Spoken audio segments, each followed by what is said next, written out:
मैं राजेंद्र चौधरी राज e learning परिवार के अंतर्गत आप सभी का हार्दिक स्वागत और अभिनंदन करता हूं और आपके दिए गए मान सम्मान का आभार प्रकट करता हूं। लेट्स स्टार्ट ये क्लास जो अपने वापस से हम एक्ट पर आ गए हैं। देखो, आज वापस से हमने एक सिलेबस वाला पेपर क्यों खोला है, इसलिए कि आपको बार बार मैंने कहा सिलेबस की एक एक बिंदु आपको याद हो जाने चाहिए। अब ये जो सारी योजनाएं, आपके 8 योजनाएं, आपसे कोई भी पूछ ले कि आपके 8 कौन कौन सी योजनाएं, तो आपको इनके नाम याद होने चाहिए। वो सीरियल से याद कर लीजिए आप इस प्रकार से कि भाई ये योजनाएं 8 है, बिल्कुल आपके टिप्स पे हो जानी चाहिए। इसके अलावा ये अपन ने सारी कर ली है, अपने प्लेलिस्ट के अंतर्गत दी हुई है। राजस्थान नगरपालिका का सामान्य क्रय और अनुबंध नियम, कार्य संचालन नियम 2009 और समितियों और शक्तियों के कर्तव्य कर्तव्य नियम, ये भी अपन ने कर लिया है। इसके भी जो नगरपालिका के नियम करके प्लेलिस्ट है उसके अंतर्गत सब चीज़ डाली हुई है। ये नगरपालिका का जो अधिनियम 2009 है, 2009 के अंतर्गत अभी तक अपन ने जो अध्याय 7 है नगरपालिका का राजस्व है, यहाँ तक अपन ने इसको पढ़ लिया है। अब आपको ये एक एक बिल्कुल अध्याय पता याद होने चाहिए और इस अध्याय के अंतर्गत कहाँ से कहाँ तक धाराएँ हैं और फिर धाराओं के नाम। अब जैसे नियम पढ़ते हैं तो नियमों के अंतर्गत सबसे पहले नियम के अंतर्गत नियम के नाम, नियम के अंतर्गत क्या चीज़ है, अंदर की चीज़ें अपने आप बहुत सारी चीज़ें आ जाएगी। इसीलिए कहा जाता है कि सिलेबस को हमेशा बार बार देखते रहा करो। अब ये सिलेबस का पॉइंट टू पॉइंट यदि आपको याद हो जाते हैं तो आदि मतलब कि आप ये समझ के मानो कि 5-7 क्वेश्चन तो खाली इतनी सी इसी सिलेबस से आप कर सकते हो, ये डेफिनेट है। अब बात आती है नगरपालिका का जो राजस्व नियम 7 है, 101 से लेकर के 140 तक आया हुआ है। अब जो नया अध्याय अपन कर रहे हैं नगरपालिका का विकास और नगर योजना, जो अपने अध्याय 11 के अंतर्गत आ रहा है। 159 से लेकर के 199 तक है जो आज की क्लास है, वहाँ अपन 159 से लेकर के 165 तक ही लेंगे, ठीक ना। इतना ही अपने टेस्ट के अंतर्गत भी इतनी चीज़ें रहेगी। आपके टेस्ट के अंतर्गत क्या क्या चीज़ें रहेगी, तो एक तो ये चीज़ रही जाएगी, जो योजनाएं दे रखी है अमृत और अर्धे मिशन, वापस से रिवीजन इसका रिकॉल कर लेना है। इसके अलावा जो धारा 121 है, 121 से जो 140 तक है, ये सारी चीज़ें आएगी। और नए हैं तो how to join test series से टेस्ट के अकॉर्डिंग आप टेस्ट से जरूर जुड़े। ये आपको बिल्कुल नया को पार लगाएगा और आपके काम को फर्निश करेगा। नेक्स्ट, चलो लेट्स स्टार्ट। अब बात आती है नगरपालिका के विकास और नगर योजना, धारा 159 से लेकर के 199 तक की बात आती है। अब देखो यहाँ पर ये बात आ रही है ना, अध्याय 11, थोड़ा सा इसको जूम कर देते हैं जिससे आपको आसानी से दिखेगा। देखो जो अध्याय 11 है वो क्या करा, urban department and town planning, नगरीय विकास और नगर योजना, इसकी टाउन की प्लानिंग कैसे की जाती है, नगर का विकास किस प्रकार से होता है। आपने नगर यहाँ नहीं, सिंधु घाटी सभ्यता के अंतर्गत भी देखोगे नगरीय योजना के अंतर्गत जो चीज़ें वो थी, हम उन्हीं को आज भी वहाँ से कुछ चीज़ें ऐसी अडॉप्ट कर रहे हैं बार बार। उस सिंधु घाटी सभ्यता एक नगरीय योजना थी, क्योंकि नगर क्या है, एक सिस्टमेटिक बसे होते हैं, उसके अंतर्गत सिस्टम होता है, इसी सिस्टम के अकॉर्डिंग बसे हुए होते हैं। जैसे आज से काफ़ी साल पहले मैं जयपुर के अंतर्गत था, तो उसमें जयपुर के अंतर्गत क्या था, जैसे ये रोड जा रही है, राम मंदिर के पास वाली रोड है, इस रोड से आप जाओगे तो यदि आप 40 की स्पीड से जा रहे हो, कोई भी बाइक से जा रहे हो, गाड़ी से जा रहे हो, तो ये जैसे बत्ती आएगी, आप यहाँ से 40 की स्पीड से जा रहे हो तो आपको ये बत्ती से निकल जाओगे। फिर यदि एक रेड लाइन है, वापस यहाँ से जा रहे हो तो वापस यहाँ से भी निकल जाओगे। इसका मतलब कितना इनको सिस्टमेटिक रूप से जो सवाई जय सिंह जी के द्वारा बसाया गया था। इसको जो मिस्र हैं वहाँ के जो इस प्रकार के जो वहाँ की व्यवस्था, उसी के अकॉर्डिंग जो नौ आकार के अंतर्गत बने हुए थे, इस प्रकार से उन्होंने उस समय इसकी प्लानिंग की थी और उस समय भी उनके वास्तुकार थे। तो अब ये कि ये वास्तुकार कहाँ आ जाते हैं, ये नगर पालिकाओं और नगर निगम के अंतर्गत, जो इसको सिस्टमेटिक रूप से काम करने का काम कर रहे हैं। तो नगर का विकास कैसे होता है और नगर की योजनाएं कैसे बनती है, किस प्रकार से नगर को डेवलप किया जाता है। देखिए ये धारा 159 धारा क्या कहती है, नागरिक सर्वेक्षण और मास्टर विकास योजना तथा अन्य योजनाएं तैयार करना। आज का जो अपने जो मोटिवेशन है वो इस मास्टर विकास योजना से अपन देखेंगे। आप भी अपने और हम भी अपने जीवन के अंतर्गत आप देखोगे तो इस प्रकार से योजनाएं बनानी चाहिए, प्लानिंग करनी चाहिए, हमें प्लानिंग करनी चाहिए कि हमें इतने समय के अंतर्गत ये चीज़ अपन कर लेंगे। प्लानिंग करते हैं तो वो काम अपने आप काम ताकत देता है। जैसे अपने इसके अंतर्गत टेस्ट में प्लानिंग की थी, अब प्लानिंग की थी तो इस प्लानिंग करने से, जब आपको पहले इस प्रकार से बता दिया था कि 3 तारीख को टेस्ट होगा, अब 3 तारीख को पोस्टपोन करना पड़ा क्योंकि प्लानिंग कहीं न कहीं थोड़ी सी गड़बड़ हुई है। पर प्लानिंग की हुई है तब ये काम कुछ न कुछ क्रियान्वित हुआ है, नहीं तो ये भी काम नहीं हो पाता। तो ये प्लानिंग का बेनिफिट होता है और प्लानिंग और अच्छे से की जाती है, प्लानिंग और अच्छे से की जाती है तब जीवन के अंतर्गत बहुत सारी चीज़ें सफलताएं मिलती है। इसीलिए हर दिन आप डेली रात में सोते हुए नेक्स्ट डे की प्लानिंग जरूर करें। ये आपका आज का मोटिवेशन है, इसमें आपका ज़्यादा समय भी नहीं लेंगे। देखो, मास्टर विकास योजना तथा अन्य योजनाएं तैयार करना, नागरिक सर्वेक्षण, इसका मतलब सर्वेक्षण करवाया जाता है पहले। तत्समय प्रवृत्त किसी भी, इसमें जो भी मुझे इंपॉर्टेंट लगेगा उसको मैं अंडरलाइन करता रहूँगा, कुछ चीज़ें अपने पहले भी हाईलाइट कर रखी है। तत्समय प्रवृत्त जो उस समय की जो है लागू है, किसी भी अन्य विधि के उपबंधों के अधीन रहते हुए नगर पालिका नगर के नियोजित और समेकित विकास, नगर के कैसा है नियोजित, एक सिस्टमेटिक विकास, नियोजित और समेकित होता है एक अच्छी तरह से विकास, और भूमि के संतुलित उपयोग को सुनिश्चित करने की दृष्टि से विस्तृत सर्वेक्षण करवाएगी। अब इसके अंतर्गत क्या है, इसका सबसे पहले क्या है, ये भाई जमीन है, तो इसका सबसे पहले क्या है, इसका सर्वेक्षण किया जाता है कि इसको सर्वे किया गया है कि हमें इसके अंतर्गत क्या करना है, नियोजित प्लानिंग करनी है।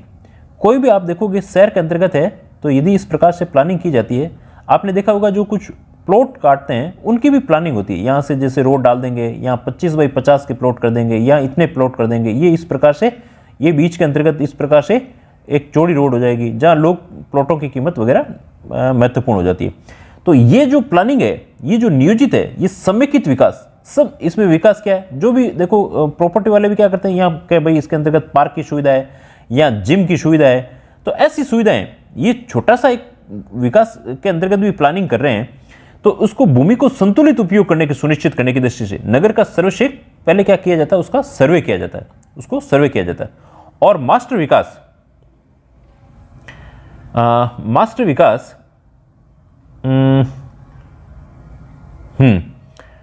मास्टर विकास योजना और कानून द्वारा अपेक्षित अन्य योजनाएं तैयार की जाती है, उसका क्या प्लान किया जाता है, मास्टर विकास प्लान किया जाता है। नगर पालिका इस प्रयोजन के लिए महानगर योजना समिति यथा स्थिति जिला योजना समिति के साथ साथ राज्य के मुख्य नगर नियोजक, और कौन होंगे, राज्य के मुख्य नगर नियोजक, ये भी इसके साथ साथ में शामिल होते हैं। ये सारे मिलकर के क्या करते हैं, इसकी प्लानिंग करने का काम करते हैं। कौन कौन करते हैं, उनके समन्वय स्थापित करती है, समन्वय उनसे हेल्प ली जाती है। महानगर योजना समिति मतलब महानगर का मतलब ये हो गया कि जहाँ पर जनसंख्या कितनी है, 10 लाख तक है, उसको क्या कहते हैं अपन, महानगर कहते हैं। एक इसकी योजना, एक समिति बनी हुई है। एक डिस्ट्रिक्ट पे भी इस प्रकार से प्लानिंग की कमेटी, योजना समिति बनी होती है।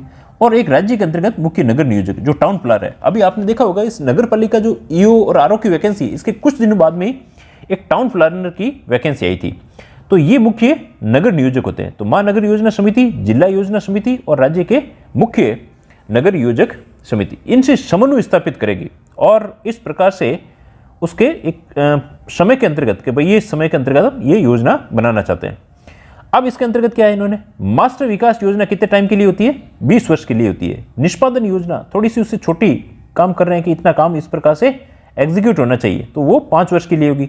वार्षिक ईयरली नगर पालिका कार्य योजना है वो 1 वर्ष के लिए की जाती है। अब देखो ये जो मास्टर प्लान है, ये अपने एक जयपुर का जो मास्टर प्लान है, ये जयपुर का मास्टर प्लान आया हुआ है। इसके अंतर्गत देखो बहुत सारे जोन बांटे हुए, जैसे 19 के आसपास इन्होंने जोन बांटे हुए। देखो आप इसको जूम करके आपको इतना नहीं दिख रहा होगा, फिर भी इसके अंतर्गत देखिए ये इधर क्या आ रहा है, 5 ये 6 ये जोन है। इन जोनों के अंतर्गत इस प्रकार से बांटा हुआ है।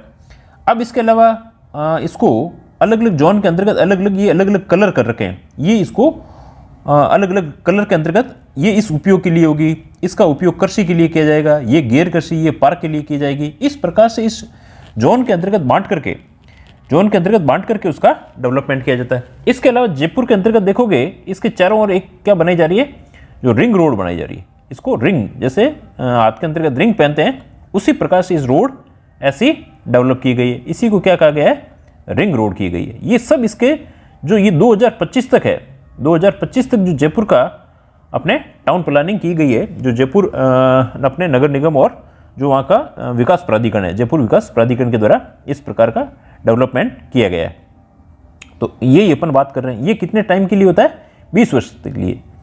अब देखो, हाँ नेक्स्ट देखिए, ये तो होगी।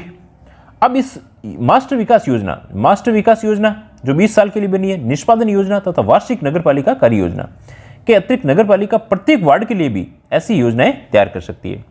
नगरपालिका के अंतर्गत नगर निगम, नगर परिषद तथा नगरपालिका बोर्ड आते हैं, और जहां पर 1 लाख से अधिक जनसंख्या है, 1 लाख से अधिक जनसंख्या है, वह नगरपालिका क्या है? डेवलपमेंट का काम कर सकती है। और डेवलपमेंट के अंतर्गत यदि मैं एक ही शब्द के अंतर्गत कहूँ तो नगरपालिका डेवलपमेंट के लिए क्या काम करेगी? इस प्रकार की प्लानिंग तो करेगी कि भाई ये यहाँ पार्क होना चाहिए, यहाँ पे ये इस प्रकार से स्कूल होनी चाहिए, या इस प्रकार की ये 30 फीट जो मेन रोड है वो अपने जैसे 60 फीट चौड़ी होनी चाहिए, 80 फीट चौड़ी होनी चाहिए, जितनी भी उसकी लंबाई है वो प्लानिंग की जाती है। इंजीनियरिंग के अंतर्गत इस प्रकार के आजकल आप मकान के अंतर्गत भी देखते होंगे, आर्किटेक्चर होते हैं, जो आर्किटेक्ट करते हैं मकान को 2-2, 3-3 लाख रुपए तो मकान के सिर्फ नक्शा बनाने के ले लेते हैं। तो ये इस प्रकार से अपन नगरपालिका के अंतर्गत कहें तो अवसंरचना का विकास करना है। कुल मिलाकर के क्या है? अवसंरचना। इसका मतलब रोडें, अपने जल, विद्युत और भी जितने भी डेवलपमेंट के काम हो रहे हैं, जैसे संचार व्यवस्था है, ठीक नहीं, आवास व्यवस्था है, ये सारी व्यवस्थाओं को किस प्रकार से व्यवस्थित रूप से काम करे, ऐसी व्यवस्था के अकॉर्डिंग करना है। ये थोड़ी सी बड़ी धारा आगे छोटी है। तो मास्टर विकास योजना नगरपालिका के विकास क्षेत्र की आवश्यकताओं को हित साधन के लिए, लोक उपयोगिता के लिए, नागरिक सुविधाएं, सामुदायिक परिसुविधा, आवास, संचार, यातायात नेटवर्क, प्राकृतिक संसाधनों के संरक्षण, विकास की परियोजनाओं, स्कीमों के लिए समयबद्ध विकास के संक्षिप्त रूप से स्पष्ट करेगी। जहां अपेक्षित हो निम्नलिखित मामलों में उपबंध कर सकेगी। यातायात और संचार जैसे सड़क, राजमार्ग, रेल, नहरें, अंतर्राष्ट्रीय हवाई अड्डों, एयर कार्गो कॉम्प्लेक्स, बस सेवा, उनके विकास को सम्मिलित करेंगे। इसके अलावा विद्युत, गैस के लिए सम्मिलित करते हुए जल प्रदाय, जल निकासी, मल वहन, मल निस्तारण, इस प्रकार की सुख सुविधाएं। ये आपको ऐसे इनको रटने की जरूरत नहीं है, अपने आप ही याद रह जाएगा, ये सिर्फ अपन पढ़ रहे हैं। प्राकृतिक दृश्यावली, इसको थोड़ा सा ध्यान रखना है, ये वेरी इंपॉर्टेंट लगा दीजिए ना। प्राकृतिक दृश्यावली, ये भी इनका काम करने का काम है। सीनियर आप देखते होंगे, जैसे ये नगरपालिका है या नगर निगम है, जहाँ पर भी है, इस प्रकार से इनकी कहाँ अपने इनके खूब प्रकार के पेड़ वेड़ लगे रहते हैं, जिनकी छटाई वटाई करने का ये भी काम करते हैं। शहरी वन, वन्य जीवन, प्राकृतिक संसाधनों के भूदृश्य चित्रणों और को प्रशिक्षण और संरक्षण करेंगे, इनका रक्षण करने का भी काम है। ऐतिहासिक, प्राकृतिक स्थापत्य और वैज्ञानिक रुचि, शैक्षिक मूल्य की वस्तुओं की आकृतियां, संरचनाओं को, स्थानों का प्रशिक्षण करना। भू संरक्षण का निरोध, वनीकरण, पुनः वनीकरण, जलाभिमुखी क्षेत्र, नदियां, झीलों, जलाशयों को सुधार करना। इसका मतलब नगरपालिका में जो भी काम है, सारे काम किए जा रहे हैं एक प्रकार से। सिंचाई के क्षेत्र के अंतर्गत जल विद्युत, बाढ़ नियंत्रण, बाढ़ का नियंत्रण भी ये कर रहे हैं। जल तथा वायु प्रदूषण का निरोध कर रहे हैं। शैक्षिक और चिकित्सकीय सुविधाएं दी जा रही है। जिला व्यापार केंद्र कर रहे हैं। अन्य शॉपिंग कॉम्प्लेक्स, निर्यातोन्मुखी, औद्योगिक क्षेत्र, क्लियरिंग हाउस, स्थायी प्रदर्शन, ये इसका मतलब पूरी अवसंरचना का विकास हो रहा है ना। राष्ट्रीय अंतर्राष्ट्रीय स्पर्धाएं कराने के लिए खेलकूद मैदान वगैरह, मनोरंजक पार्क, कृत्रिम झीलें, सांस्कृतिक कॉम्प्लेक्स, नाट्यशालाएं, सिनेमाघर, स्टूडियो, आमोद प्रमोद के टाउन हॉल, इस प्रकार के टाउन हॉल, ऑडिटोरियम, ये किसके अंतर्गत? इनके मास्टर प्लान के अंतर्गत किए जाते हैं। पर्यटक कॉम्प्लेक्स, होटल, मोटल, कार भाड़ा संबंधी संगठित टूर, ट्रैक आदि सारे काम इसी के अकॉर्डिंग धारा 159 के अंतर्गत है। भिन्न भिन्न उपयोग के लिए भूमि का आवंटन, भिन्न भिन्न संधारण और साधन अवस्थित होती है। अलग अलग जैसे इस नगर के अंतर्गत है, किस भूमि का क्या उपयोग किया जाएगा, कौन सी गैर कृषि भूमि है जहाँ पर कृषि नहीं की जा सकती है, कौन सी कृषि भूमि है जहाँ पर नगर निगम और उसके अंतर्गत होते हुए भी कृषि की जा सकती है, कहाँ पर मॉल बन सकते हैं। जैसे आपने देखा होगा अलग अलग जगह पर जैसे शैक्षिक क्षेत्र है। अब जयपुर के अंतर्गत जैसे अभी नए बजट के अंतर्गत जो प्रताप नगर है वहाँ सारे एक समय के बाद में ये इंस्टीट्यूट वहाँ चले जाएंगे, क्योंकि उन्होंने जो इसके अंतर्गत जो मास्टर प्लान के अंतर्गत भी वहाँ पर इसको स्थापित करना है, क्योंकि अभी जो टोंक रोड वगैरह है यहाँ पर बहुत सारी भीड़ हो गई है। अब देखो वह सीमा जिस भूमि तथा आवासीय, वाणिज्यिक, औद्योगिक, कृषि, वन के रूप में तथा खनिज निष्कर्षण के लिए तथा अन्य प्रयोजन के लिए प्रयुक्त की जा सकेगी। खुले स्थान, उद्यान, मनोरंजन केंद्रों, चिड़ियाघरों, नेचर रिजर्व, पशु अभ्यारण्य, डेयरी, स्वास्थ्य रिसोर्ट और अन्य प्रयोजन के लिए क्षेत्रों का आरक्षण। देखो एक बार आपको गो थ्रू जरूर होना है भाई, गो थ्रू तो आपको मेन इसके अकॉर्डिंग ही होना है। अधिक जनसंख्या के औद्योगिक रूप से संकुलित क्षेत्रों में जनसंख्या, उद्योग की स्थान परिवर्तन, जनसंख्या के घनत्व, संकुलित क्षेत्रों के अंकन, ऐसे क्षेत्रों में अनुज्ञात किए जाने वाली जनसंख्या घनत्व और उद्योग के सकेंद्रीय अंकन करना है। मतलब जो जनसंख्या घनत्व है ये भी इनका अंकन कर देंगे, भाई यहाँ 500 व्यक्ति प्रति वर्ग किलोमीटर, इतने व्यक्ति प्रति किलोमीटर, ये इतने लोगों को बसाया जाएगा। क्योंकि इतने बसों के लिए इतना, जैसे यदि कहीं कचरे की गाड़ी आ रही थी, इतने लोगों को जितने बसें होंगे उसके अकॉर्डिंग वो कचरा भी ले सकती है। सारी सुविधाएं इस प्रकार से की जाती है। आवासन, उनके मकान वगैरह किस प्रकार से होंगे। नीचे दलदली अस्वस्थकार क्षेत्रों को भरना, पुनरुद्धार करना, भूमियों को, विद्यमान निर्मित क्षेत्रों को पुनः विकास करना। मास्टर विकास योजना जहाँ अपेक्षित हो वहाँ विभिन्न जोनों को परिभाषित करेगी। देखो अभी अपन ने वहाँ 19 जोन की बात की थी, हो सकता है कि ज़्यादा ही बढ़ गए होंगे, क्या पता है, पर मैंने तो वहाँ वो मैप लिया, उससे आपको पता चलेगा। विभिन्न जोनों को परिभाषित कर सकेगी। नगरपालिका विकास प्रयोजन के लिए विभाजित की जा सकेगी। अब बात आती है कि देखो जोन कहाँ बनेंगे, ये बनेंगे यहाँ पर, ये अमेंडमेंट होकर के जुड़ा हुआ है, इसीलिए यहाँ पर इसको एक्स्ट्रा से लिखा है। 1, 2, 3, 4 और 5 यहाँ पर मार्क लगा देने हैं। तो 1 लाख से अधिक वाली जनसंख्या है, वहाँ पर जोन बनाए जा सकते हैं, वहाँ पर जोन बनाए जा सकते हैं,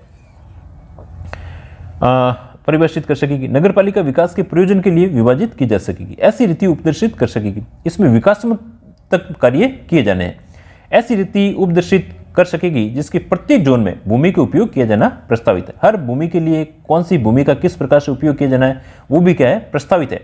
चाहे विकासात्मक कार्य करते हुए या अन्यथा उन प्रक्रमों को उपदर्शित कर सकेगी। इसमें ऐसा विकासात्मक कार्य किया जा सकेगा। तो इसमें बड़ी चीज़ तो मुख्य बात कहूँ आपको, तो इसके अंतर्गत क्या चीज़ दी गई है जो 159 के अंतर्गत, पहले इसको पढ़ लो। आधारभूत प्रतिमान ढांचे के रूप में कार्य कर सकेगी, जिसके अंतर्गत विभिन्न जोनों के लिए जोन विकास योजनाएं भी तैयार कर सकेगी। जोनों के लिए विकास योजनाएं भी तैयार कर सकेगी। अलग अलग जोन बने हुए उनको बांट दिए गए।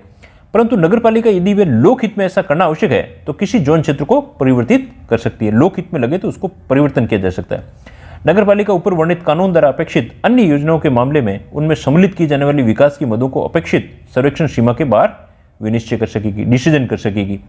इस धारा के अंतर्विष्ट जो इसके अंतर्गत शामिल है, किसी बात के होने पर भी नगरपालिका मास्टर विकास योजना में सम्मिलित किसी स्कीम का उसके वित्तीय संसाधनों को उपलब्ध का ध्यान रखते हुए जिम्मा ले सकेगी। जितना उसका वित्तीय संसाधन है उसकी उपलब्धता के ध्यान में रखते हुए जिम्मा ले सकती है।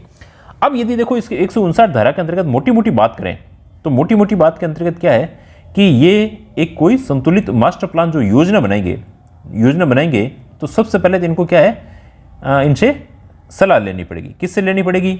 ये जो नगर अपने महानगर विकास समिति है या फिर जिला समिति है या फिर राज्य के जो मुख्य नगर जो टाउन प्लानर है उनसे लेनी पड़ेगी। मास्टर प्लान की सबसे बड़ी विशेषता यही है कि ये कितने टाइम के लिए होगा, ये अपने 20 साल के लिए होता है। कितने टाइम के लिए होता है? 20 साल के लिए होता है। निष्पादन योजना ये अपने 5 साल के लिए होती है और जो वार्षिक योजना है वो एक वर्ष के लिए होती है। और इसमें बाकी अवसंरचना का विकास करना, सभी चीज़ें इसके अंतर्गत हो रही है। ग्रीनरी, पेड़ पौधे, ठीक है नहीं, यातायात, संचार, रोडें, सड़कें, जल निकासी, सारे काम इसमें मास्टर प्लान के अंतर्गत किए जाते हैं। अब देखो नेक्स्ट है अपने योजना तैयार करने। अब योजना बन गई है भाई, अब इसको क्या करो, योजना तैयार करें और उसकी मंजूरी के लिए अपनाई जाने वाली प्रक्रिया कैसे अपनाई जाएगी। अब इस प्रक्रिया के लिए देखो एक प्रारूप होगा। क्या है? नगरपालिका योजना एक प्रारूप तैयार करेगी। क्या करेगी? सबसे पहले अंतिम रूप से तैयार करने के पूर्व प्रारूप करेगी। उसकी प्रति निरीक्षण के लिए उपयोग करेगी। उसका क्या करेगी? निरीक्षण भी करेगी कि भाई इसका इस प्रकार से ये काम होना है। अब निरीक्षण हो गया, ठीक है भाई। अब इसके अलावा इसके अंतर्गत कुछ प्रतिनिधियों को भी लेंगे भाई। काम ऐसा नहीं है कि जैसे इस नगरपालिका के अंतर्गत हो रहा है, देखो procedure to be followed in the preparation of the sanction plan. कैसे किया जा रहा है? ये इस क्षेत्र के अंतर्गत जैसे अपने काम होना है, योजना आपने बना दी, पूरी योजना बन गई है, सब चीज़ों के अंतर्गत बन सकती है। प्रक्रिया क्या अपनाई जाएगी? प्रारूप तैयार किया, अब इसका निरीक्षण करेंगे और निरीक्षण करने के अंतर्गत बहुत सारे लोग होंगे जो इसको निरीक्षण करने के लिए एक समिति बनती है। और समिति कौन सी बनेगी? सलाहकार समिति बनेगी। सलाहकार समिति बनेगी और सलाहकार समिति के अंतर्गत होते हैं नगरपालिका के इस प्रकार के सदस्य भी होंगे। अभी इसको देखो पढ़ोगे तो आपको और पता चलेगा। उपलब्ध कराई जाने वाली योजना के संबंध में किसी भी व्यक्ति के आक्षेपों के सुझाव को एक ऐसी तारीख से पूर्व जो नोटिस में विनिर्दिष्ट किया जाए, जो स्पेसिफाइड किया जाए, बताया जाए, आमंत्रित करते हुए एक नोटिस से ऐसे प्रारूप रीति से प्रकाशित करेगी। पहले इसको एक प्रकाशित करेंगे, अब उसके बाद में आपत्तियां लेंगे और अवधारित की जाएगी और प्रकाशित की जाएगी। अब कैसे करेंगे? नगरपालिका यदि समुचित समझे उचित समझे तो प्रारूप योजना को अंतिम रूप देने से पूर्व इस पर विचार करने के लिए निम्नलिखित सदस्यों की सलाहकार समिति का गठन कर सकेगी। देखो, यदि उनको लगता है कि अंतिम रूप से हम फाइनलाइज कर रहे हैं तो और लोगों की सहमति ली जाए। तो नगर पालिका के समस्त सदस्य इसके अंतर्गत होते हैं। उद्योग और वाणिज्य व्यापार के वर्ती जो भी काम कर रहे हैं के संगमों के प्रतिनिधि होते हैं। जैसे आपने देखे होंगे जगह जगह पर क्या होते हैं, व्यापार मंडल होते हैं। जब कई बार जैसे किसी को दुकानें बंद रखवानी है तो वो व्यापार मंडल से जाकर के बात करता है, तो व्यापार मंडल वाले सभी दुकान वालों को इस प्रकार से ये जुड़े रहते हैं। नगर में शैक्षिक संस्थाओं के 6 प्रतिनिधि, यहाँ से देखो ये 5 स्टार बन रहे हैं। नगर पालिकाओं के सभी सदस्य और इनके जो उद्योग और व्यापार वाले सदस्य 6 प्रतिनिधि किसके होंगे, शिक्षा से जुड़े हुए होंगे। नेक्स्ट देखिए, नगर में उपस्थित गैर सरकारी संगठन जो नॉन गवर्नमेंट ऑर्गेनाइजेशन है, एनजीओ है, इनके भी कितने सदस्य होंगे, 6। शैक्षणिक के 6, एनजीओ के 6 और 6 प्रमुख इसके शहर के कोई मुख्य जो प्रतिष्ठित व्यक्ति हैं वो अपने इसके अंतर्गत होंगे। तो यहां से क्वेश्चन बन सकता है भाई कौन कौन इसके अंतर्गत शामिल होते हैं। सलाहकार समिति के समस्त आक्षेपों, सुझावों, अभिवेदनों की सिफारिश पर यदि कोई हो पर विचार करने के पश्चात नगर पालिका योजना का अनुमोदन राज्य सरकार के पास भेजेगी। अब देखो, योजना तो इन्होंने बना दी, अब योजना किसके पास जाएगी, राज्य सरकार के पास जाएगी और राज्य सरकार अनुमोदन प्राप्त करने के पश्चात इसे अंतिम रूप से मंजूर करेगी। अब यहां से देखो क्वेश्चन क्या क्या बन रहे हैं। एक तो इसके अंतर्गत सदस्य कौन कौन होते हैं, तो एक तो नगर पालिका के सभी सदस्य होते हैं, शैक्षणिक संस्थानों के 6 सदस्य होते हैं, गैर सरकारी एनजीओ के 6 सदस्य होते हैं और 6 शहर के प्रतिष्ठित 4 प्रकार के इस प्रकार के होते हैं। अब बनाने के बाद में राज्य सरकार के पास में गई। नेक्स्ट देखिए, योजना के प्रारूप में अंतर्वस्तु द्वारा अपनाई जाने वाली प्रक्रिया के संबंध में ऐसी योजना के तैयार किए जाने और मंजूरी से संबंधित किसी भी अन्य मामले के संबंध में उप विधियों द्वारा की जा सकेगी। नेक्स्ट देखिए, धारा 161। अब सबसे पहले तो अपन ने मास्टर प्लान बनाया 159 के अंतर्गत, 160 के अंतर्गत उसकी प्रक्रिया किस प्रकार से अपनाई जाएगी और 161 कहता है कि इसकी प्रवर्तन की तारीख क्या होगी, कब इसको लागू किया जाएगा। प्रवर्तन होता है date of operation plan, date of operation plan. अब ये डेट ऑफ ऑपरेशन प्लान के अंतर्गत जो पहले अपने अधिनियम था वहां था नगर पालिका द्वारा योजना मंजूर किए जाने के तुरंत पश्चात। अब नगर पालिका नहीं है, अब क्या है, यहां पर राज्य सरकार आ गया। तो हम इसको क्या करेंगे, नगर पालिका को आपको यहां से हटा देना है। यदि आप पढ़ रहे हो तो इसको ब्लैक कर देना। अब इसके अंतर्गत क्या ध्यान रखना आपको, राज्य सरकार ध्यान के अंतर्गत रखना है। हाँ, राज्य सरकार द्वारा योजना मंजूर किए जाने के तुरंत पश्चात लोक नोटिस। इसका मतलब देखो यहां से है तो ये यहां से क्वेश्चन बन सकता है भाई, जो चीजें अमेंडमेंट में होती है वहां से क्वेश्चन बनने की संभावना रहती है। तो योजना प्रवर्तक के लोक नोटिस द्वारा ये उल्लेख करते हुए योजना का अनुमोदन किया जाएगा। ये नोटिस देंगे और नोटिस भी जब प्रथम प्रकाशन किया गया उस तारीख से इसको मान लिया जाएगा कि अब ये योजना लागू हो चुकी है। उस स्थान का नाम देते हुए जहां योजना की प्रति का समस्त समुचित कालांशों में निरीक्षण किया जा सकेगा, फिर भी निरीक्षण किया जा सकेगा, प्रकाशित किया जाएगा और उपयुक्त नोटिस के प्रथम प्रकाशन की तारीख, प्रथम प्रकाशन यहां से देखो क्वेश्चन बनेगा, प्रथम प्रकाशन की तारीख को योजना प्रवर्तन में आ जाएगी। जो फर्स्ट प्रकाशन हुआ है उसी से क्या हुआ, ये इंप्लीमेंट हो गया कि योजना लागू हो गई है। नेक्स्ट देखिए, धारा 162 क्या कहती है, योजना का पश्चातवर्ती रूपांतरण, subsequent modification of plan, subsequent modification of plan. Subsequent मतलब होता है पश्चातवर्ती और मॉडिफिकेशन उसके अंतर्गत क्या होता है, परिवर्तन करना। उसके अंतर्गत क्या है, चेंजेज, जो परिवर्तन किए जाते हैं उसके योजना के बाद में भी परिवर्तन किए जाते हैं। किस प्रकार से परिवर्तन होते हैं देखो, और कौन कौन सी चीजों में परिवर्तन नहीं होते हैं। तो धारा 161 के उपबंधों के अनुसार योजना के परिवर्तन में आने के बाद में योजना लागू हो गई है। 161 के अकॉर्डिंग लागू हो गई है, ये कह रहा है धारा 161 के उपबंधों के दिन योजना लागू हो गई, ठीक है भाई। अब योजना के परिवर्तन में आने के पश्चात किसी भी समय नगर पालिका राज्य सरकार के पूर्व अनुमोदन से योजना में ऐसे कोई भी उपांतरण होता है परिवर्तन, क्या होता है,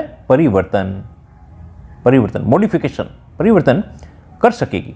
वो योजना में ऐसे कोई भी परिवर्तन किए जा सकते हैं। किस प्रकार के, जो वे ठीक समझे ऐसे परिवर्तन जो उसकी राय में योजना के स्वरूप में तात्विक उपांतरण नहीं करते, उस समय के अकॉर्डिंग नहीं है, जो भूमि के उपयोग की सीमा या जनसंख्या घनत्व के मानकों से संबंधित नहीं है, इस प्रकार के नहीं कर सकते हैं, ठीक ना। तात्विक उपांतरण नहीं करते हैं। तात्विक उपांतरण का मतलब देखो यहाँ पे इस प्रकार का नहीं है कि बिल्कुल ही कोई मॉडिफाइड कर दे योजना को, योजना के स्वरूप में नहीं ऐसा मॉडिफाइड करना है।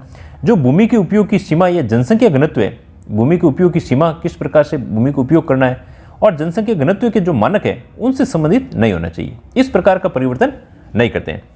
योजना का कोई भी जो परिवर्तन करने से पूर्व नगर पालिका ऐसी तारीख के पूर्व जो नोटिस से विनिर्दिष्ट किए जाए, इनसे भी पहले यदि कोई परिवर्तन करना है तब भी क्या होगा, वो नगर पालिका उसके अंतर्गत नोटिस देंगे और उनसे आक्षेप लिए जाएंगे, आपत्तियां ली जाएगी, और आपत्तियों के बाद में ये उसी प्रकार से काम किया जाएगा। अब क्या कह रहा है देखो, नोटिस प्रकाशित करेगी और समस्त आक्षेप जो समस्त उनकी परिवेदनाएं लेगी और सुझावों पर विचार करेगी कि इन्होंने ये भाई बात कही है, तो उस पर भी सोच विचार करेंगे। बिना सोच विचार के काम नहीं होता है।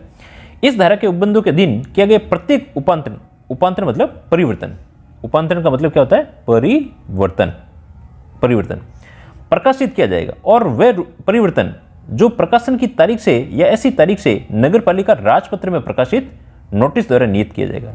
राजपत्र के अंतर्गत गजट नोटिफाइड होगा, और गजट नोटिफाइड के साथ ही उसकी तारीख भी तय हो जाती है। यदि उसी दिन से परिवर्तन होता तो उसी दिन से लागू, नहीं तो अगले उसके अंतर्गत 1 मास 2 मास आपने कार्य पर वो नियम देखे होंगे। परिवर्तन में आएगा तदुपरांत उपांतरित योजना, जो परिवर्तन योजना है इस अधिनियम के समस्त आशयों के समस्त प्रयोजनों के परिवर्तन में आ जाएगी।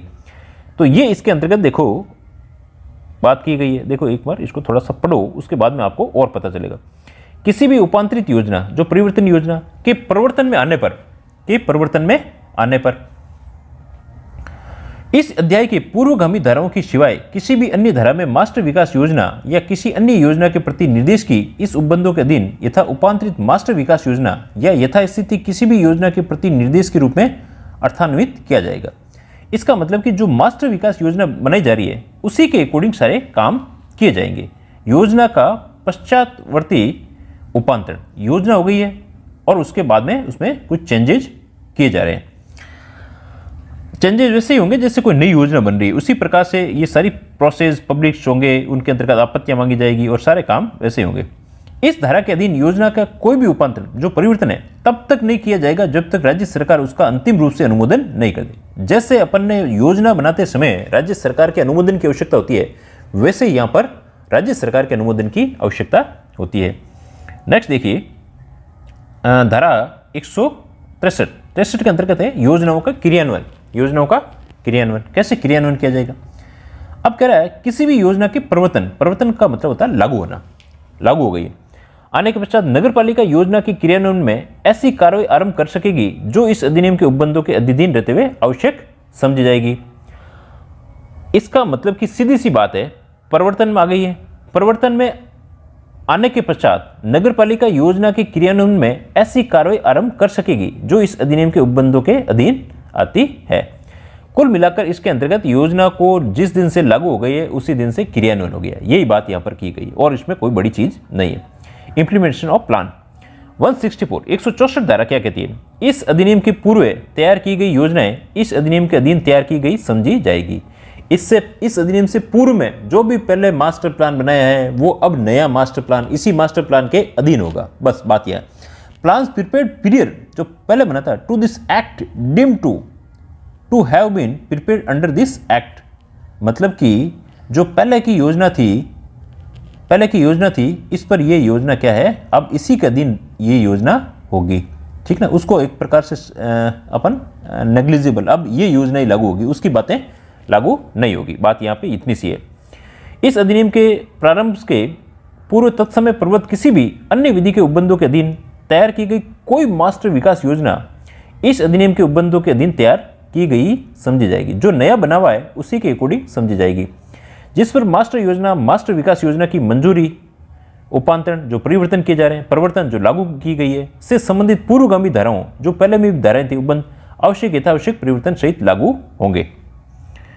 अब देखो और क्या इसके अंतर्गत दे रखा है, लागू होंगे। परंतु जैसे ही इस अधिनियम के उपबंधों के अधीन कोई योजना मंजूर की जाती है, अब जैसे ही नई मास्टर प्लान बना दिया है, पहले जो मास्टर प्लान था उसको छोड़ दो, नया मास्टर प्लान बन गया है, तो विधि के किन्हीं भी अन्य उपबंधों के अधीन नगर पालिका मंजूर किसी मास्टर विकास योजना का परिवर्तन में नहीं रहेगी। जो पहले की योजना थी उस योजना को अपन बिल्कुल समाप्त मान लेंगे और नई योजना इसके अंतर्गत कहेंगे। अब योजनाओं का रिव्यू ऑफ प्लान्स 165 क्या कहती है? योजनाओं का पुनरीक्षण। अभी देखो इसका वापस से रिपीट रिवीजन करेंगे, 2-3 क्वेश्चन एमसीक्यू के निकालोगे तो और भी ज्यादा क्लियर आपके हो जाएगा। इस अधिनियम के अंतर्गत किसी बात के होने पर भी राज्य सरकार या नगर पालिका उस तारीख के 10 वर्ष के भीतर जिसमें कोई योजना इस अधिनियम के अधीन प्रवर्तन में आई है, लागू हुई है, जैसे 20 साल के लिए योजना लागू हो गई है, अब इसके 10 वर्ष के भीतर कोई योजना है इस अधिनियम के प्रवर्तन में आती है, तो कभी भी राय हो तो ऐसी योजना का पुनरीक्षण किया जा सकता है, उसका निरीक्षण कर सकते हैं। राज्य सरकार नगर पालिका को पुनरीक्षण का निर्देश दे सकती है कि भाई अब आपने योजना बनाई, हो सकता है कि इस समय उसके अकॉर्डिंग नहीं हो, तो उसका पुनरीक्षण किया जा सकता है और उसके अंतर्गत चेंजेज किए जा सकते हैं, निर्देश दे सकती है। नगर पालिका स्वप्रेरणा से या नागरिक सर्वेक्षण यदि आवश्यक हो तो करवाने से विद्यमान भू उपयोग मानचित्र तैयार करवाने के पश्चात ऐसी योजना के पुनरीक्षण कर सकेगी, उसका वापस से निरीक्षण कर सकती है। बात यहाँ पर यह है।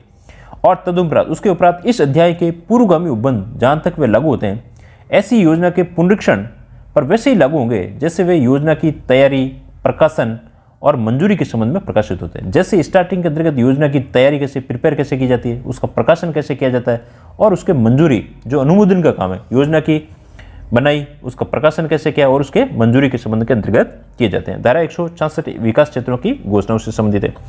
अब इतनी सारी चीजें पढ़ने के बाद में एक बार इसका थोड़ा सा अपन रिपीट रिवीजन करते हैं। देखो इसके अंतर्गत, हाँ देखो ये है नगरीय विकास और नगर योजना। नगरीय विकास और नगर योजना ये धारा कहाँ से कहाँ तक है, 159 से लेकर के 199 तक, 199 तक ये है। अब बात आती है civic survey and preparation of master development plan and other plan. इसके अलावा भी प्लान किए जाते हैं। जैसे 20 साल के लिए कोई काम किया जा रहा है, मास्टर प्लान बनाया जाता है, 20 साल के लिए मास्टर प्लान बनाया जाता है। और यदि 5 वर्ष के लिए बना रहे हो तो आप क्या बना रहे हो, उसके लिए जो एग्जीक्यूटिव जो प्लान है, निष्पादन प्लान है बनाए जा रहे हैं। और जो 1 वर्ष के लिए ईयरली प्लान और वार्षिक योजनाएं भी बनाई जाती है। तो ये काम यहाँ पर इसके अंतर्गत किया जा रहा है। पहले नागरिकों का सर्वेक्षण होता है और फिर मास्टर विकास योजनाएं बनाई जाती है और ये इसके साथ साथ में अन्य योजनाएं। अब देखो इसके अलावा ये लोग सलाह भी लेते हैं। ये इसके शॉर्ट नोट्स ही मैं बता रहा हूँ, ठीक है ना। अभी इसको टाइपिंग में अंतर्गत थोड़ा सा आपको टाइम लग जाएगा, तो आपको पैनिक नहीं होना है। आपको उसके साथ साथ में नहीं तो स्टार लगा करके अभी देख लीजिए, बाकी अपन इसको करवा देंगे। तो ये सलाह किस किस से लेगी, एक तो महानगर विकास समिति से लेगी सलाह, एक इसके अलावा किससे लेगी, जिला समिति से लेगी, और एक अपने नगर नियोजक से। इस प्रकार से सलाह लेगी। अब बात आ गई है मास्टर प्लान 20 साल के लिए, निष्पादन प्लान 5 वर्ष के लिए और वार्षिक योजना जो 1 वर्ष के लिए। अब इस मास्टर प्लान के अंतर्गत एक बात तो सीधी सी बात क्या है, इसमें अवसंरचना का विकास करना है। अवसंरचना, बिजली, पानी, सड़क, स्कूलें वगैरह सब चीज जो बेसिक नीड्स है, सारी बेसिक नीड्स वनों तक को इसके अंतर्गत शामिल कर दिया गया है। अब इसके अंतर्गत यदि बात देखोगे तो सीधी एक ही बात बचती है। एक बात क्या बचती है, इसके अलावा बचती है कि इसके अंतर्गत जो मास्टर योजना बनाई जाती है उसके क्या बना दिए जाते हैं, जोन बना दिए जाते हैं। उसके क्या बना देते हैं, जोन बना जाते हैं। और जोन कहाँ बनेंगे, जिस नगर पालिका में जनसंख्या 1 लाख से अधिक की है वहां पर इस प्रकार के जोन बना दिए जाते हैं। तो यही बात इसके अंतर्गत की गई है। नागरिक सर्वेक्षण और मास्टर विकास योजना तथा अन्य योजनाएं, 20 वर्ष के लिए मास्टर योजना, 5 वर्ष के लिए निष्पादन योजना, 1 वर्ष के लिए वार्षिक योजना। काम क्या है, अवसंरचना का विकास करना है। सलाह किसके लेंगे, महानगर विकास समिति, जिला समिति, नगर नियोजक के द्वारा ली जाएगी। 1 लाख से अधिक की जनसंख्या है वहां पर जोन बनाए जा सकते हैं। अब बात आती है नेक्स्ट धारा 160, योजना तैयार करने, procedure to be followed in a preparation and sections plans. योजना तैयार करने और उसके मंजूरी के लिए अपनाई जाने वाली प्रक्रिया। बात कह रहा है कि इसके अंतर्गत प्रक्रिया किस प्रकार से अपनाई जाएगी। तो इस प्रक्रिया अपनाई जाने से पहले ये क्या करते हैं, इस प्रक्रिया को भी क्या करते हैं कि भाई योजना बना दी, उसका अंतिम प्रकाशन भी करते हैं। ये क्या करते हैं, इसका प्रकाशन करते हैं। अब प्रकाशित कर दी, प्रकाशन करने के अलावा इस प्रकाशन करने के अंतर्गत ये एक सलाह भी लेते हैं। ये इसके लिए एक सलाहकार समिति होती है। कौन होती है, सलाहकार समिति होती है। सलाहकार समिति के अंतर्गत कौन कौन सदस्य होते हैं, ये यहां से क्वेश्चन बन सकता है। कौन कौन सदस्य होते हैं, तो नगर पालिका के जो सदस्य हैं सभी सदस्य इसके अंतर्गत शामिल होते हैं। औद्योगिक और वाणिज्यिक मंडल, औद्योगिक और वाणिज्यिक जो अपने उद्योग संघों से जुड़े हुए हैं, और जो शैक्षणिक संस्थाएं, शैक्षणिक संस्थाओं के भी 6 प्रतिनिधि होते हैं। जो गैर सरकारी संगठन है, एनजीओ है, इनके भी 6 होते हैं। और शहर के 6 प्रतिष्ठित व्यक्ति लिए जा सकते हैं। अब ये इन लोगों की जो सलाहकार समिति है, इन लोगों से क्या ली जाती है, सलाह ली जाती है। सलाह के अंतर्गत ये कह देते हैं ठीक है भाई, योजना आपने अच्छी बनाई है, तो अब ये प्रस्ताव को कहाँ भेजेगी, बनाने के भेजा जाएगा राज्य सरकार के पास में। किसके पास में जाएगा, राज्य सरकार के पास में ना जाएगा। ये क्वेश्चन यहाँ से बन सकता है। अब नेक्स्ट बात आती है धारा 161, date of operation of plan, योजना के परिवर्तन की तारीख भाई सबसे बड़ी चीज है। जिस दिन सार्वजनिक वो नोटिस दे दिया जाता है, सार्वजनिक नोटिस दे दिया जाता है, नोटिस देने के बाद में उसी जो प्रथम नोटिस दिया जाता है उसी के साथ में इसको प्रकाशन किया जा सकता है। तो ये इसके अंतर्गत मुख्य बात लिखी हुई है। नेक्स्ट देखो, जो धारा 162 सब्सिक्वेंट, योजना के पश्चातवर्ती रूपांतरण, उसके बाद में भी उसके अंतर्गत रूपांतरण किए जा सकते हैं। देखो इसमें शॉर्ट नोट्स के अंतर्गत क्या चीज बन सकती है, तो इसके बाद में जैसे किसी भी चीज के अंतर्गत चेंज करोगे तो अनुमति तो किसकी चाहिएगी, राज्य सरकार की अनुमति चाहिए, राज्य सरकार की अनुमति चाहिए। परंतु इसमें कुछ परिवर्तन नहीं किए जा सकते हैं। एक तो यदि कोई इसका मूल जो इसके नक्शा बनाया, मूल नक्शे को भी परिवर्तन नहीं किया जाता है। और भूमि उपयोग, अलग अलग भूमि के लिए जो गार्डन की भूमि है या अलग अलग भूमि के उपयोग है, इनको भी परिवर्तन नहीं किया जाता। ना जनसंख्या के मानक को, तीन चीजों को परिवर्तन नहीं किया जा सकता है। ना तो इसके जो मेन कैरेक्टर है उनको नहीं किया जाता है, भूमि उपयोग को नहीं किया जाता है, और जनसंख्या घनत्व को नहीं किया जाता है। और वैसे जैसे नई अपने योजना बनती है उसी प्रकार से इसमें सूचना कैसे होगी, वही प्रकाशित होगी, फिर आपत्तियां ली जाएगी और आपत्तियों के बाद में इसकी देख लेंगे और उसको चेक करने के बाद में उसकी प्रकाशन वापस से किया जाएगा। तो ये इसके अंतर्गत मुख्य चीजें। नेक्स्ट देखो, धारा 163 क्या कहती है, इंप्लीमेंटेशन ऑफ प्लान, योजना का क्रियान्वयन कैसे किया जाएगा। तो योजना की क्रियान्वयन के अंतर्गत यदि आप देखोगे तो इस योजना के अंतर्गत अपन ने देखा ही था, एक सेकेंड, 163 तो बिल्कुल छोटा ही है। योजना का क्रियान्वयन क्या, प्रवर्तन में आने के पश्चात में नगरपालिका योजना के क्रियान्वयन के लिए ऐसी कार्रवाई आरंभ कर सकेगी जो इस उपबंधों के अधीन आवश्यक समझी जाए। जो इस नियमों के अधीन है वो कार्रवाई कर सकेगी।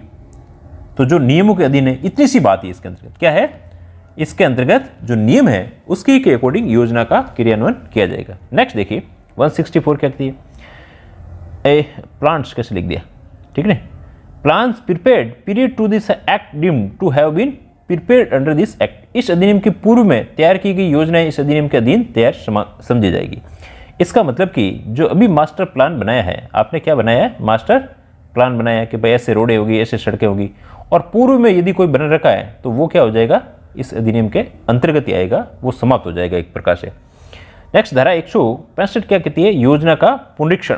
योजना का पुनरीक्षण से संबंध यह है, हम लोग क्या करते हैं, इस योजना का पुनरीक्षण भी कर सकते हैं और भू उपयोग मानचित्र वगैरह इस प्रकार से इसका किस प्रकार से उसका नक्शा वगैरह ये वापस से किया जा सकता है। ये इसके अंतर्गत मुख्यतः बातें लिखी हुई है। नेक्स्ट देखो, थोड़े से एमसीक्यू देख लीजिए, एमसीक्यू से आपकी और समझ बढ़ जाएगी। राजस्थान नगरपालिका अधिनियम 2009 की धारा 165 अभी अपन ने देखी है, योजनाओं के पुनरीक्षण।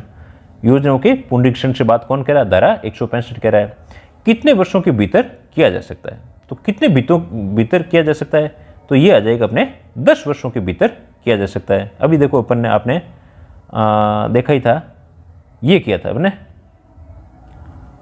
165 कितने वर्षों के भीतर किया जा सकता है, तो 10 वर्षों के भीतर किया जा सकता है। तो ये यहाँ से क्वेश्चन इस प्रकार से पुट होंगे, हाउ मेनी अपने yes schemes can be revised under the sections 165 Rajasthan municipality act, तो 10 years, डी ऑप्शन इसके अंतर्गत आ जाएगा। नेक्स्ट देखिए, राजस्थान नगरपालिका अधिनियम 2009, ओहो ये क्या है, 2009 है, ठीक है ना, इस सब जगह गड़बड़ आ जाएगा उसका।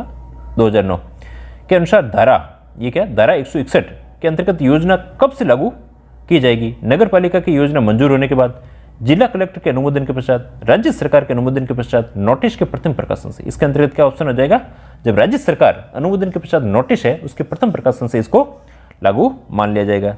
नेक्स्ट देखिए, राजस्थान नगरपालिका अधिनियम 2009 की धारा 160 के तहत निम्न सदस्यीय मिलकर के सलाहकार समिति का गठन में कौन सा असंगत है।